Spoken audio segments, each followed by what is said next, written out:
Dans un appel à son homologue américain, Yoav Gallant expose l'état avancé des préparatifs militaires de Téhéran. La République islamique se préparerait à lancer une offensive de taille dans les prochains jours, selon les révélations du média en ligne Axios. Et devant les nouvelles recrues de Tsahal, le ministre de la Défense évoque aussi la menace du Hezbollah.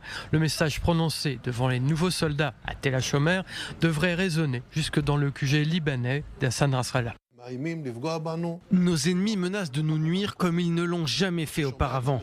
Nous entendons les messages de l'Iran et du Hezbollah. Je leur réponds, et il faut que vous le sachiez, quiconque nous fera du mal d'une manière que nous n'avons jamais vue par le passé est également susceptible d'être frappé par nous, et ce, d'une manière tout aussi inédite, et Tsahal dispose d'importantes et de fortes capacités.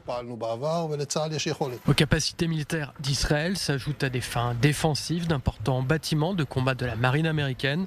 Le secrétaire d'État américain chargé de la défense, Lloyd Austin, a rendu public le déplacement et l'affectation d'un sous-marin nucléaire américain, l'USS Georgia. À bord de ce navire, en route vers le Moyen-Orient, des missiles de croisière.